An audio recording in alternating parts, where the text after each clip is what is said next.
ছয় বুলডোজারে গুড়িয়ে দেওয়া হলো আরো একটি মাদ্রাসা। মোদির রাজ্যে হিন্দুত্ববাদীদের ঐতিহাসিক উল্লাস। মোদির ভারতে আজ মুসলমানদের ঘরবাড়ি শুধু নয়, টার্গেট করা হচ্ছে পবিত্র কোরআনের শিক্ষা কেন্দ্রগুলোকেও।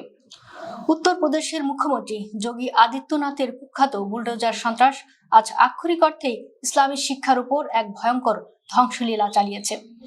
অপরাধ দমনের ভুয়া অজুহাতে এবং অপারেশন ক্লিন সুইপ এর নামে গাজিয়াবাদে প্রকাশ্যে দিবালোকে 6টি বুলডোজার চালিয়ে একটি বিশাল মাদ্রাসাকে মাটির সঙ্গে মিশিয়ে দিয়ে ঐতিহাসিক উল্লাসে মেতে উঠেছে কট্টর হিন্দুত্ববাদীরা। আজ বিশ্ববাসীর সামনে উন্মোচন হয়েছে যোগীর পুলিশের আসল ইসলাম বিদ্বেষী চেহারা। গত মে মাসের শেষ দিকে খোডা এলাকায় এক কিশোরের হত্যাকাণ্ডের ঘটনা ঘটে, আর সেই ঘটনার সাথে কোনো সম্পর্ক না থাকলেও সেটিকে ঢাল বানিয়ে মুসলমানদের উপর অপারেশন ক্লিনিক সুইপ শুরু করে হিন্দুত্ববাদী প্রশাসন। এরই অংশ হিসেবে গাজিয়াবাদের দাসনা এলাকার কাল্লুগাড়ি গ্রামে অবস্থিত ঐতিহ্যবাহী মাদ্রাসা জামিয়া আরাবিয়া ইশাতুল ইসলাম এর উপর 6টি দানবীয় বুলডোজার লেলিয়ে দেওয়া হয়। চোখের পলকে বিশাল এই কোরআনের শিক্ষা কেন্দ্রকে ধ্বংসস্তূপে পরিণত করে প্রশাসন। তাদের হাস্যকর দাবি, 14 থেকে 15 একর সরকারি জমির উপর নাকি এই মাদ্রাসা অবৈধভাবে নির্মিত হয়েছিল। শুধু মাদ্রাসা ভেঙেই শান্ত হয়নি, তারা মাদ্রাসা পরিচালনাকারী ফারুক নামের এক ব্যক্তির বিরুদ্ধে ফৌজদারি মামলা ঠুকিয়ে দিয়ে তার ঘাড়ে 1,23,00,000 টাকার বিশাল জরিমানার খড়গ চাপিয়ে দেওয়া হয়েছে। হিন্দুত্ববাদীদের এই আগ্রাসন এখানেই থামেনি।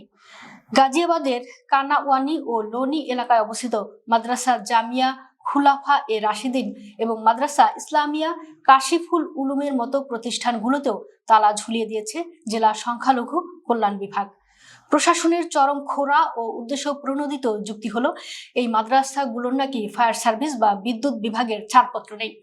মানবাধিকার কর্মীরা তীব্র ক্ষোভ প্রকাশ করে বলেছেন, কোনো নিরাপত্তা ত্রুটি থাকলে তা আইনি প্রক্রিয়ায় সমাধান করা যেত, কিন্তু কোনো সুযোগ না দিয়ে সরাসরি কোরআনের শিক্ষা কেন্দ্র সিলগালা করা মূলত মুসলিম সমাজকে অশিক্ষিত ও কোণঠাসা করার এক সুপরিকল্পিত নগ্ন ছক। মাদ্রাসা গুড়িয়ে দেওয়ার এই পৈশাচিক দৃশ্য দেখে কট্টরপন্থী বিজেপি নেতারা এখন চরম উল্লাসে মেতেছেন। লোনির বিজেপি বিধায়ক নন্দ কিশোর গুর্জর এই ধ্বংসযজ্ঞকে স্বাগত জানিয়ে চরম স্পর্ধার সাথে বলেছেন, এটি হলো পরিবর্তিত ভারত এবং সনাতন মূল্যবোধের যুগ, অর্থাৎ মুসলমানদের ইবাদতগাহ ও শিক্ষা প্রতিষ্ঠান ধ্বংস করাই তারা এখন সনাতন যুগ হিসেবে প্রতিষ্ঠিত করতে চাইছে। আজ বিশ্ববাসী পরিষ্কার দেখছে, মোদির রাম রাজ্য আসলে মুসলিমদের জন্য এক জীবন্ত বধ্যভূমি। শত শত এতিম ও সাধারণ শিক্ষার্থীর ভবিষ্যৎ আজ বুলডোজারের চাকায় পিষ্ট। কিন্তু ইতিহাস সাক্ষী, কোরআনের উপর আঘাত এনে ফিরাউন বা নমরুদও টিকতে পারেনি, আর হিন্দুত্ববাদীরা তো নস্যি। মাদ্রাসার ধুলোয় মিশে যাওয়া প্রতিটি ইট আজ যোগী ও মোদির স্বৈরতান্ত্রিক সাম্রাজ্যের পতনের জন্যই অভিশাপ হয়ে দাঁড়াবে।